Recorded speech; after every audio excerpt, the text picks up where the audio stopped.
Do you think that in many businesses that you have the situation where people have learned to lead in different situations, and when they try and bring in new forms of leadership, it sort of gets locked down because, you know, it goes counter to the culture?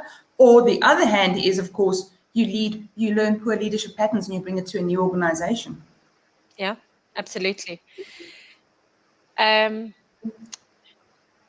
Interestingly, I think one of the challenges, and we might be spreading a little bit into kind of the conversation around diversity as well, which is a passion of mine and something that I'm really challenging myself on in terms of definitions and what it might mean. But I think that's the element. You know, we talk about diversity. We need organizations that are diverse thinking, diverse backgrounds, diverse racially, diverse religiously, whatever it might be. We need all of that.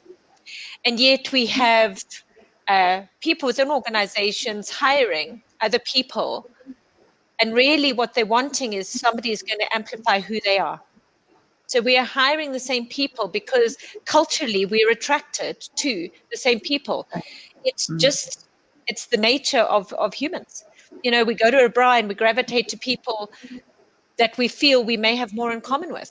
And so that's a hard thing. And I think that is something that we have to really push ourselves beyond, not to hire somebody. Because if we're sitting in a group and we're having a conversation and one person says something that is contra to everything else, most of us will brush it aside because it's going to disrupt the flow of the conversation. And we may not get to the end quickly where we need to be, because now we've got to think about something else. And I think that applies to leadership. So we bring leaders in organizations, and honestly, we have HRT businesses and managers that are hiring 4 people. We have a spec that we write, and then we hire them, and we want somebody can work easily with. And so all of that is around less about diversity and more about fitting in. Yes. And the same thing for leaders. You know, we want leaders that are going to have the same culture as an organization, whether it be a very business-focused culture. Goldman Sachs, for me, always comes to mind. It's high performers, and that's what they reward against everything. And then you have other organizations that are much more about collaboration and innovation and creativity, and that's what they reward. And you couldn't have necessarily a Goldman style in a more collaborative culture, because I'm not sure that individual would actually feel that they fitted in. And the culture, everything the culture is set up for, the KPIs, the objectives, the performance plans, the job descriptions, how the teams are designed, are contra to having a type A personality that's going to be my way or the highway. So that does happen. And I think that part of that is also conversations I have a lot with the interns, is to say that organizations have cultures. You may not like them, but that doesn't mean necessarily that they don't work for that culture. It's your job to choose a culture that you will fit into. You can't go into an organization and change that culture. That is endemic. Now, whether that culture is right or wrong is another conversation. There are cultures that I definitely could not work in. I like collaboration. I like to feel people working together. I like that mutual respect. I don't want to work in an organization that is very dog kind of world, but they exist. And so for leaders, it's also about thinking how do we pair that in a wider conversation around diversity. If we're truly pushing diversity, then we need deliberate initiatives that are going to bring people in that may come from different thinking, different experiences, even if we think they may be counterintuitive. I think we have a long way to go in organizations to get somewhere close to a resolve around that.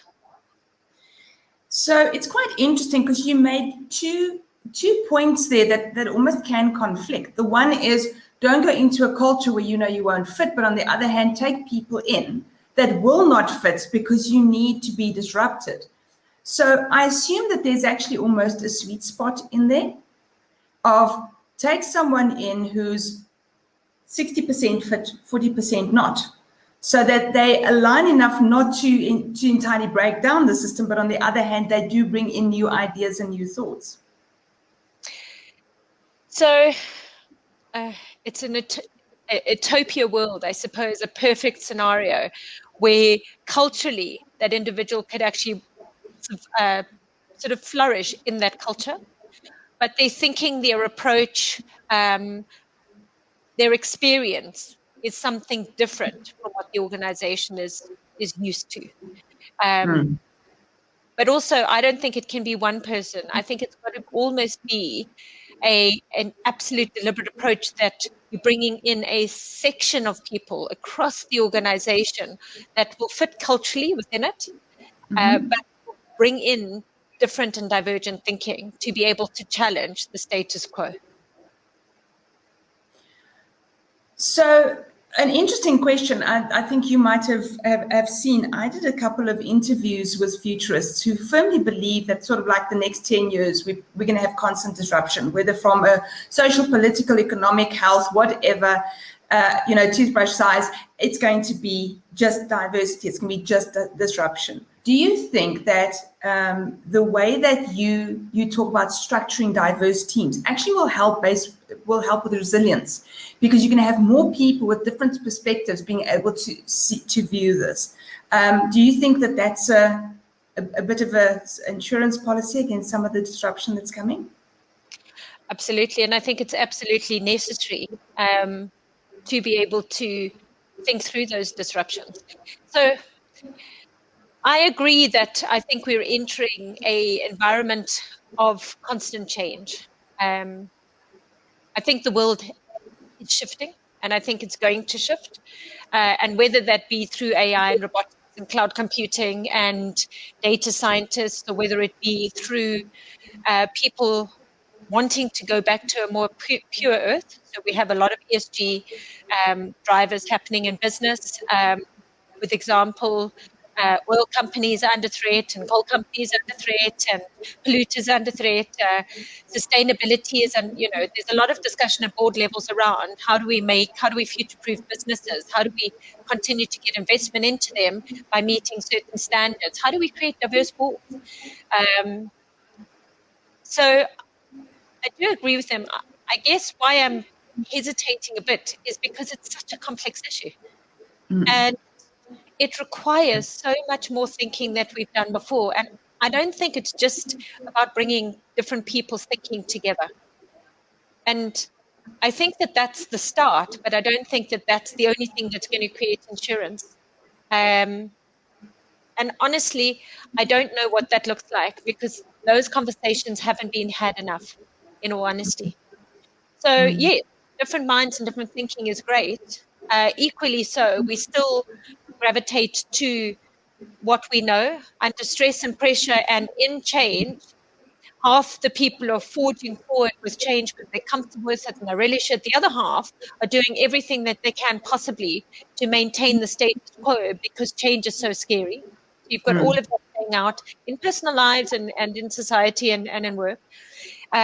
We've got to bring different minds together, but the question is, what should those different minds be, and where should they come from? What are we actually trying to redesign? What does that future look like that we are trying to plan for? And I think those conversations haven't happened enough in business as well.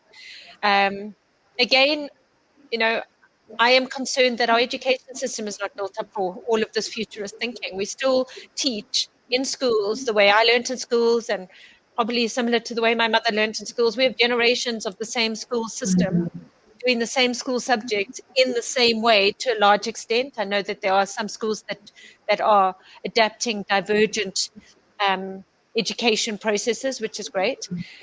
But we come out of school with the same forced thinking or process of learning. We go into university with the same process of learning. We come into work with the same process of learning. And then our organizational structures reinforce that process of learning.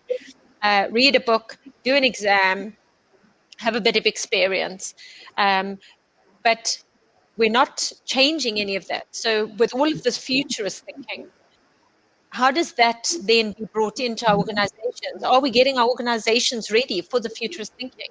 And from what I'm seeing, not enough, in my opinion. So it's really interesting, because then, of course, I have to put you on the spot and ask you, what do you think what do you think we can do to honor the individuality of individuals in businesses? Because I come from an HR background, and certainly you go, there's a job description, you do what the job description says. But where do we find the sweet spot between there's a job that needs to get done, but there's an individual who brings each person's unique skills and strengths? So I think some of that start is in collaboration. So instead of writing job descriptions and then writing KPIs and then telling them what it is that they need to do for that year, how about some co-creation around what that might look like? So we can both agree where we need to get to, but maybe the two of us can co-create what that path might look like. And for me, that is important. Now, that takes time, and leaders don't necessarily have or want to spend that time doing it. But I think that as leaders, we need to do less of the kind of doing, and that should be trained through the organization, and more of the, how do I co-create the solution with you? How do I spend time thinking about supporting you, collaborating with you? If we have made a mistake, how do we agilely change direction to recourse ourselves to get to where we need to? For me, that's going to be something that is going to be very important as a leader in this business, to be able to start to co-create some of that. We can't co-create it all, or I may not have the skills to be able to identify what that looks like. But I think we've got to start somewhere with identifying that if we're people in an employment, which is very similar to kind of a marriage or relationship, you both have to play your part in it to be able to make it successful. Then it can't be, I have a problem, I'm going to speak to my leader and they're going to solve it for me. It's got to be, we're going to co-create this together. And then for me, some of that has got to lead into better appreciation outputs, because now we're not focusing on activity, we're focusing on what they need to do in terms of outputs. I have a closer sense of how they are performing, so I can have more regular, informal performance discussions that aren't just about measuring KPIs, because I know where they're at on project or on time. And I have a closer sense of whether they're connected to the brand or the business, because I'm speaking to them more regularly. And I know where their mental health situation is, because I'm hearing the conversation. You were talking about co-creation, and I said in co-creation, we build trust, we build respect. And that's the way we start winning over hearts. What else do you think are little things that we do in business that don't necessarily cost us a fortune, but that continue building that? Because that to me is where engagement starts, is the hearts. Absolutely. Absolutely.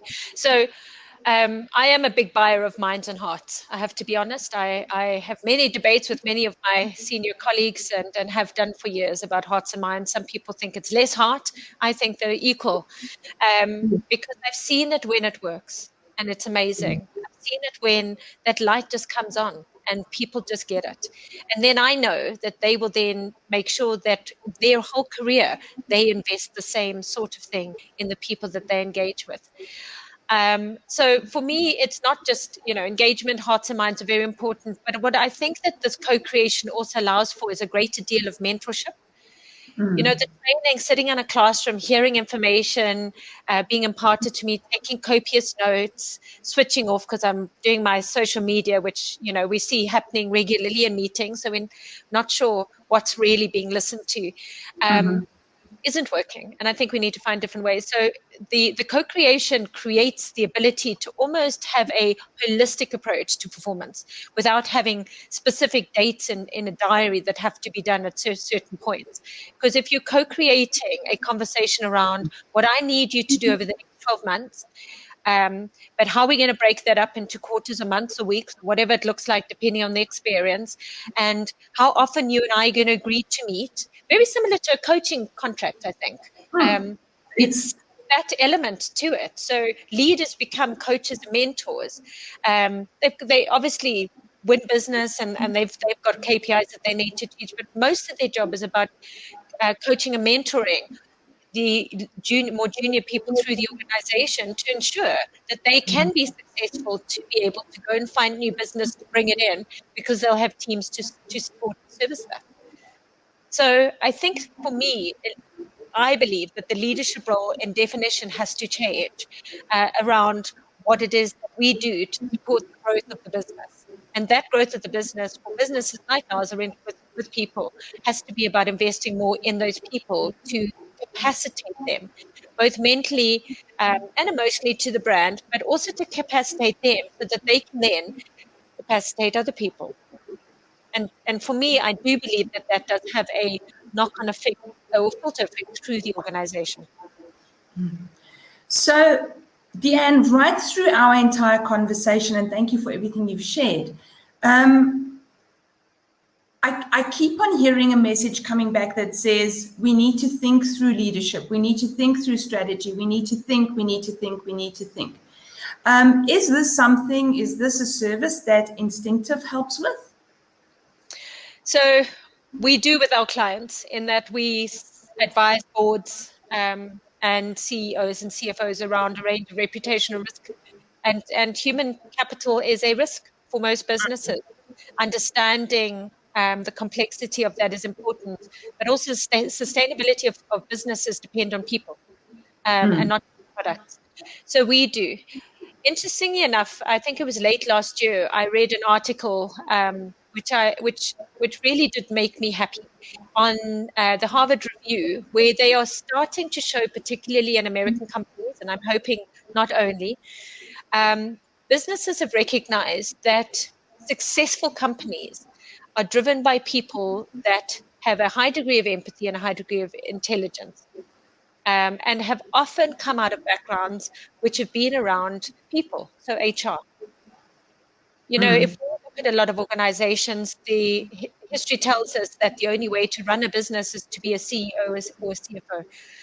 And those are very important jobs, and there are exceptions to rules. I have met some great CFOs and COOs that have become exceptional CEOs because they have a high degree of empathy and work well with people. But the traditional nature of a CFO and a CEO is to think differently, is to use a different part of your brain. It's about efficiency and financial and operational effectiveness.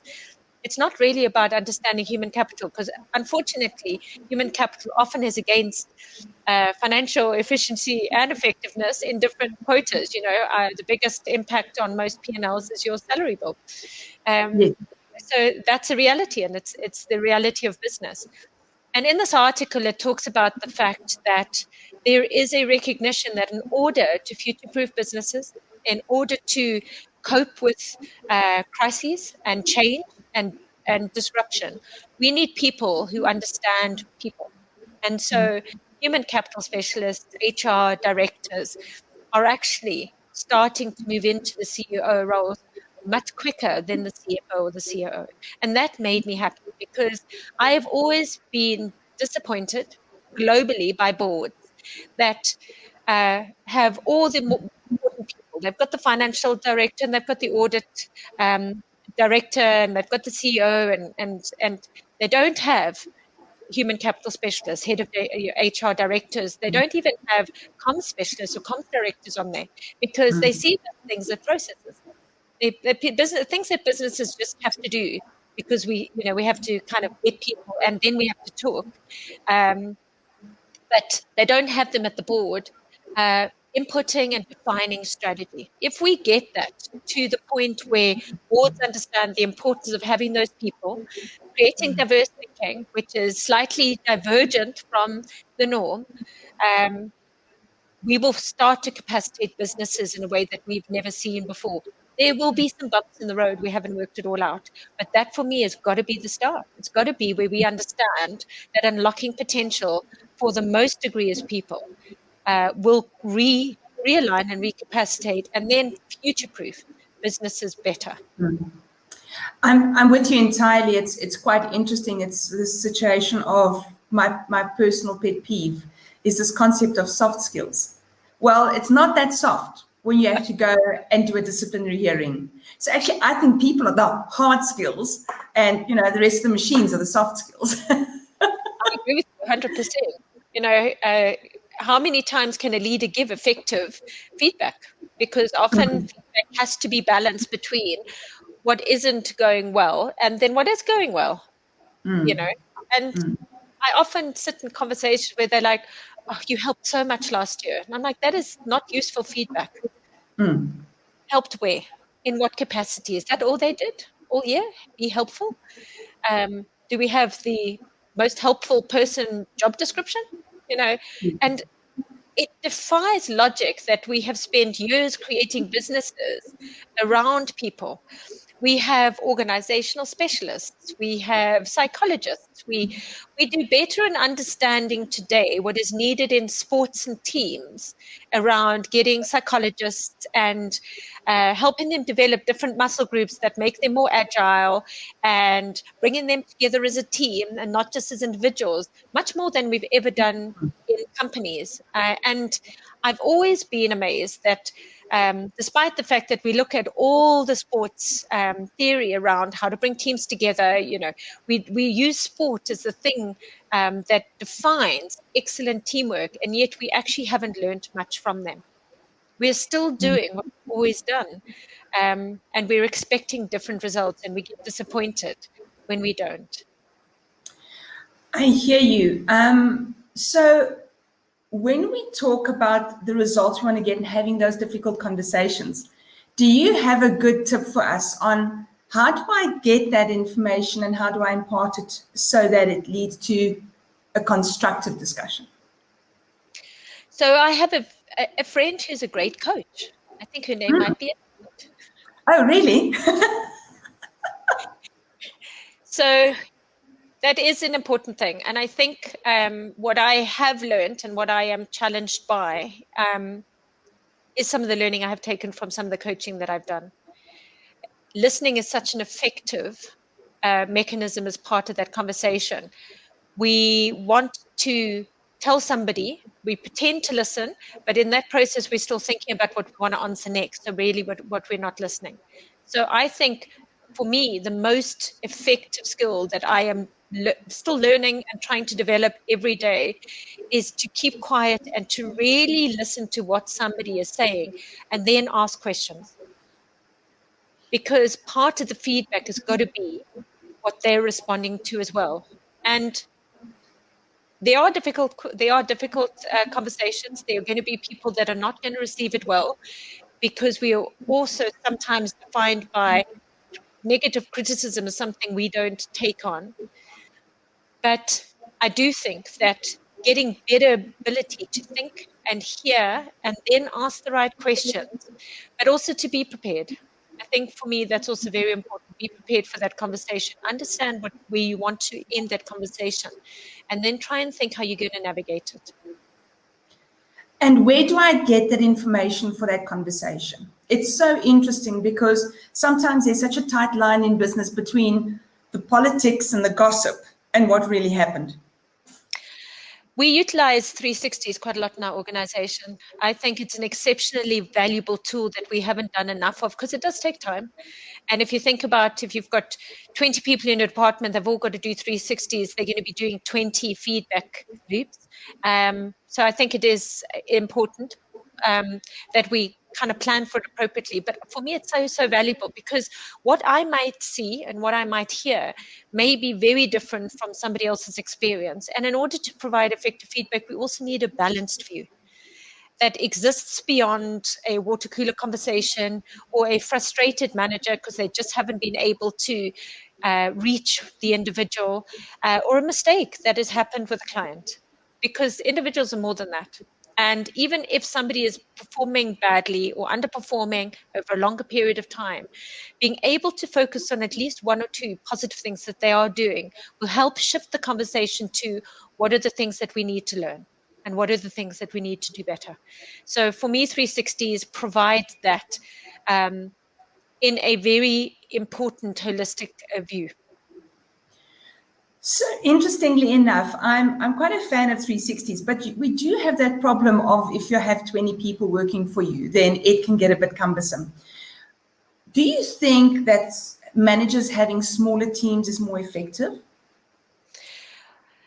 Look, I think this is an ever-long argument, because the more leaders you have, the more you've got to pay, and the more cost all of that sorts of things. But there are certainly ways of restructuring teams. I mean, I think the theory is, in general, to have 8 to 10 people and no more, because you can't generally spend quality time with more than 8 to 10 people and be able to do what you're doing. So I think that is an important thing. But teams also have a evaluation process within themselves. So you don't necessarily need to have 20 line managers. You can set up more senior people within the teams that then may have sort of mini teams within them that they're responsible for, whether it be sector or clients or products or whatever. So I think that you can set up informal processes within teams as well, to facilitate you not having to have 20 people constantly reporting through to you. I would never advise. I think 10 is enough, and that in itself takes a long time if you're doing it and investing time in it. I wouldn't advise having more than 10 people. I also think 360 degrees is probably less relevant for individuals in a team that don't have people reporting to them. Yes.